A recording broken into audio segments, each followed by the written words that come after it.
ජනාරගල සන්ධානය මෙවර පළාත් පාලන මැතිවරණයට අපි ඉදිරිපත් වෙනවා.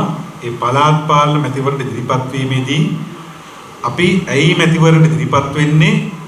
ජනාරගල සන්ධානයේ විසින් දේශපාලන සමාජයේ පුරවන්න බලාපොරොත්තු වෙන රික්තකය මොකක්ද? අපි මොකක්ද කතා කරන්න බලාපොරොත්තු වෙන්නේ කියන දේ ගැන සහෝදර සහෝදරියනක යම් අදහසක් විදා ගන්න. දැන් මෙතනට ඇවිල්ලා ඉන්නකොට අපි දැක්කා මේ ප්‍රවෘත්තියක් පළ වෙලා තිනවා මාර්තු මාසේ 15 වෙනිදා රිලා සංගණනයක් කරන්න යනවා කියන. මම හිතනවා ඔබ අහලා ඇති සමහරට ඔබත් මේ ප්‍රවෘත්තිය අහන්න ඇති. මේ රිලා සංගණනය කරන්න යන්නේ විනාඩි 10ක් රිලවුන්ගෙන් වෙන හානි සම්බන්ධයෙන් තමන්ගේ වත්තට වෙන හානි සම්බන්ධයෙන් රටේම එක විනාඩි 10ක ඕන කියන විදිහට මැනීමක් කරලා ඒක වාර්තා කරන්න ඕන. ඉතින් සහෝදරුනි අර අපි අහලා තියෙනව නේද නහය අල්ලනවා එක ක්‍රමයක් තමයි නහය අපි මෙහෙම අල්ලනවා. තව ක්‍රමයක් මොකද්ද? ඔළුව අටයක් දාලා අල්ලනවා.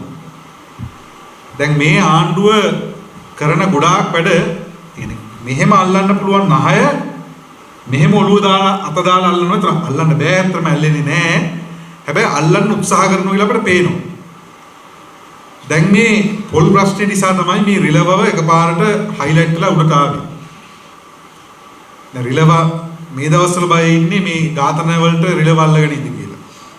රිලව අතර කතා වෙන්නේ එහෙමලු මේ ඝාතන වෙනවා ටවුන් වල අධිකරණ වල ඝාතන වෙනවා. ඒ නිසා ඒවට අපිව අල්ලගෙන ඉඳන්නේ නැහැ කියලා රිලව් මේ දවස්වල කතා කරනවා. නිසා මෑත කාලේ වෙච්ච හැම දෙයකටම රිලව්ට ගිනුමට තමයි බැරුනේ. දැන් මේකත් හරි අමුතුයි. මේක ටිකක් බැලු බැලමට විහිළුවක් වගේ පේනුනාට මේක අමුතුයි.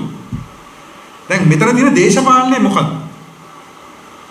දැන් මෙන්න මේ දේශපාලනේ නිරවුල් කරගත්තොත් තමයි මේ ආණ්ඩුව සම්බන්ධ තියෙන දේශපාලන ගැටුම මේ ආණ්ඩුවෙන් හම්බ වෙන්න නියමිත විපාකයේ සම්බන්ධ මේ සමාජයට කල්ැතුව අඳුර ගන්න පුළුවන් වෙන්නේ.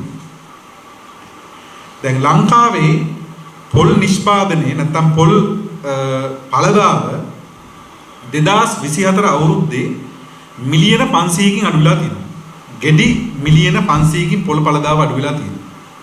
ඒතර සාමාන්‍යයෙන් ඊට කලින් අවුරුද්දේ ලංකාවේ පොල් තිබුණා මිලියන 3200ක්. බිලියන 3.2ක් නිෂ්පාදනය 2023 අවුරුද්දේ.